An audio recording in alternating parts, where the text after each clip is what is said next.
गावनि थाखाय दाबो थांनानै थाबावोब्ला बोथोरनि थिननायाव मोनसे नैबे पिक्चारखौ सिनायनानै नायहरदो बेखौ नायसाय मोजाङै बे मा औ ओमफ्राय मा जाखो बेलाय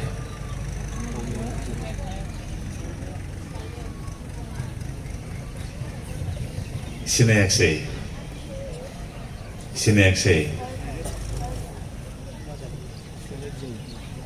बिसोर सिनायाखसै खायसे गुस्लायदों होनो गुरग'दों होनो बिसोर सिनायाखै आं नायबाव दे ओरैहाय मा अबस्थायाव दं बेलाय सिनायाखै गिदिरब्ला बयबो नुहुरनायमोन नाथाय फिसा जाबायना बोरै नुबावनाय नोंसोरलाय बेयो नङा मा जाखो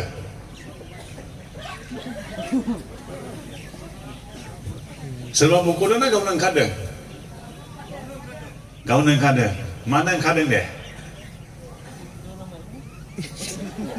मानो ओंखारखो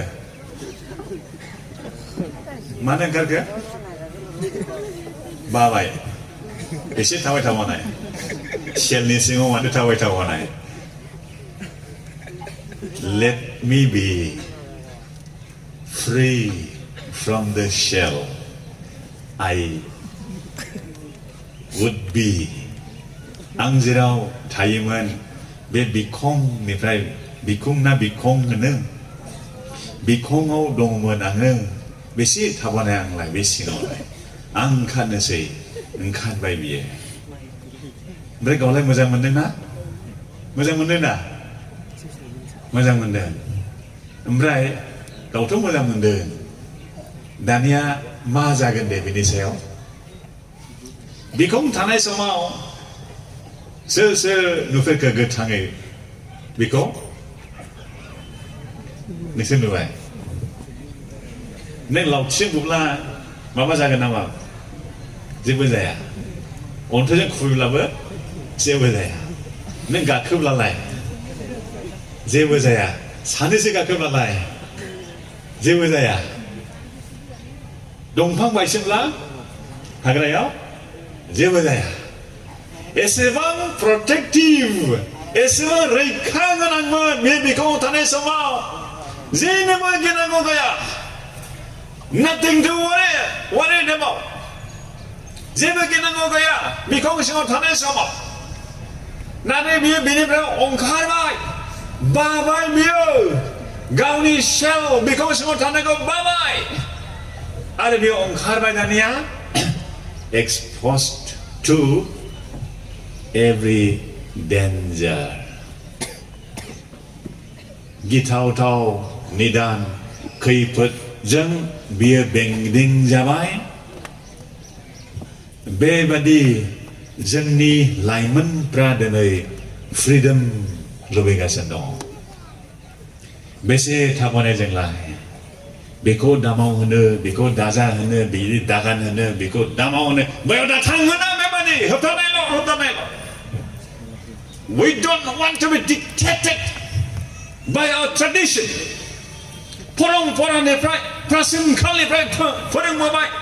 दाजा दालों दाथां दामाव होननानै how long should we bear that kind of tradition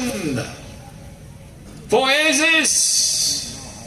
गोबाव जाबाय जों बेखौ मानिबोनानै जों मानो मानिबावनांगौ लोंनायनो हास्थायबाय गाननायनो हास्थायबाय थांनायनो गोसो जाबाय नाथाय ओंखारनाय लोगो लोगो सोरबाया बुब्लाबो थैसिगोन दंफां बायब्लाबो थैसिगोन अखा हाब्लाबो गोजांसिगोन जिखुनु समाव बियो आद्रि जासिगोन बेनिखायनो जों दहाय फरायबाय मानसिया गावनि गोसो बादि थाबायब्ला बियो थैगोन नाथाय गोथार जिउजों दैदेनजाब्ला बियो थांनानै थागोन बेनो जोंनो लागै इसोरनि होनाय दिनै बानि मोननै पद फराय जोबनाय फारसे जहननि 8 अध्यायनि 31-32 पद John chapter 8 verses 31 and 32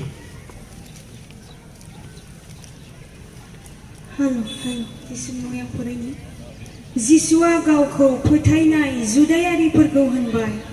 नोंसोरो आंनि बाथ्राखौ मानिब्ला नंथारगौ आंनि सेलाफोर आरो नोंसोरो नंगौखौ मिथिगोन आरो नंगौआ नोंसोरखौ गहोजानाय खालामगोन जिसुनि मुङै आमेन संसाराव मा जाबोगासिनो दं from the north from the south east and west साहानिफ्राय खोलानिफ्राय सानजानिफ्राय सोनाबनिफ्राय खना फादब्रैनिफ्राय गोजौनिफ्राय गाहायनिफ्राय मा जाबोगासिनो दं in the realm of spirit world आत्मिक संसाराव मा जागासिनो दं 24 घन्टा व्यस्त संसाराबो व्यस्त बुहुम दावहानि थाखाय व्यस्त गुबुन गुबुन बेबायदि रोन जुद्धनि थाखाय व्यस्त प्रिपेयार खालामगासिनो दङ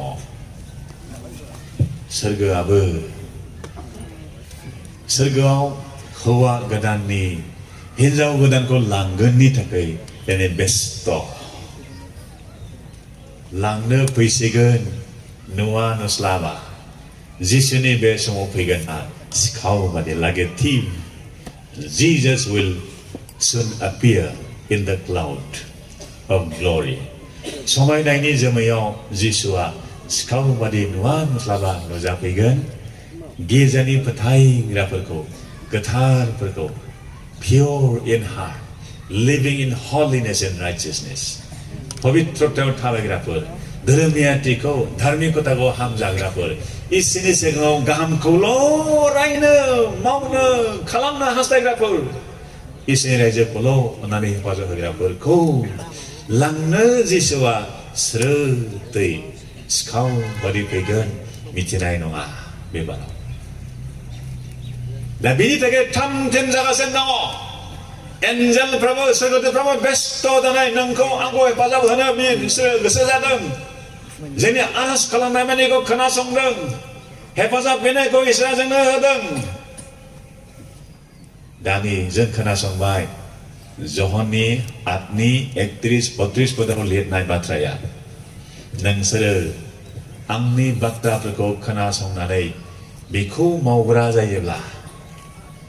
नाम्बार 1आव नोंसोरो आंनि शिष्य सेलाफोर जागोन disciples of Christ ख्रिस्ट'नि सेलाफोर शिष्यफोर जागोन होनदों शिष्यफ्रा सोर शिष्यआ जाबाय स्टुडेन्ट जायोब्ला टिचार दं नामा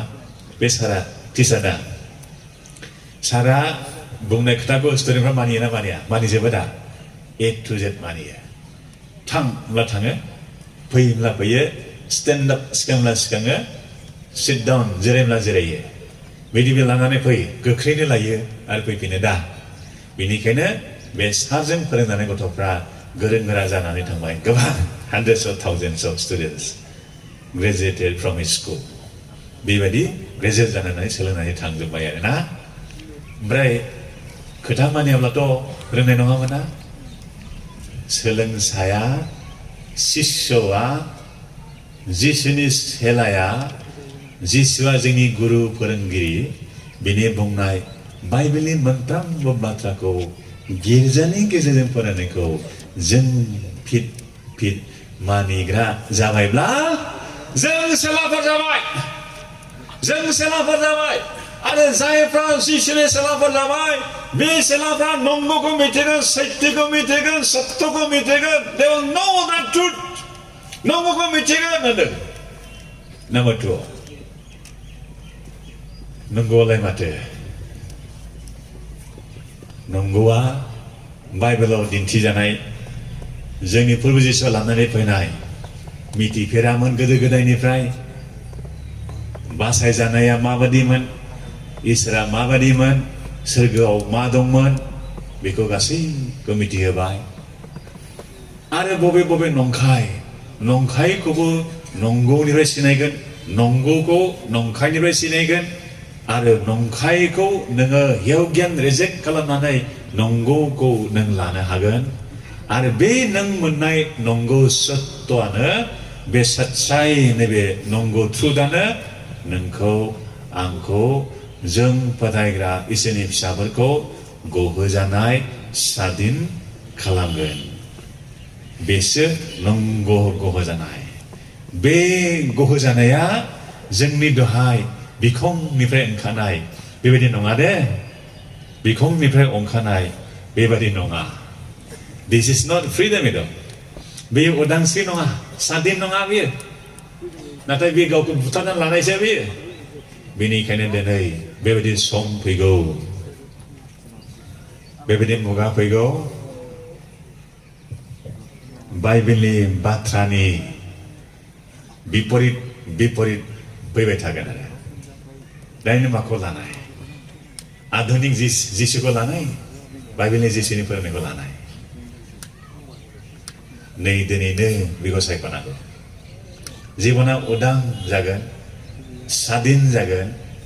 आरो नोंखौ आंखौ जेबो खालामनो हानाय नङा बेबायदि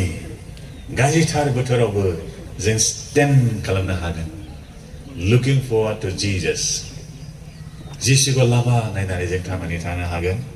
आरो जोंनि साननायजों दैदेनजाबावोब्ला जों थैगोन बाइबेला बेखौ बुंबाय गाहामखौ मावदो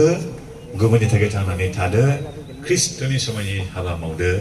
नैबे बाथ्राखौनो आमसनि गेजेरजों आयदायाव होजानाय बायदि जों सोलोंबाय इसोरनि बोर बिनि जिउनि दैदेननाय जों बयजोंबो लोगोसे थाथों जिसु ख्रिस्ट'नि मुङै आमेन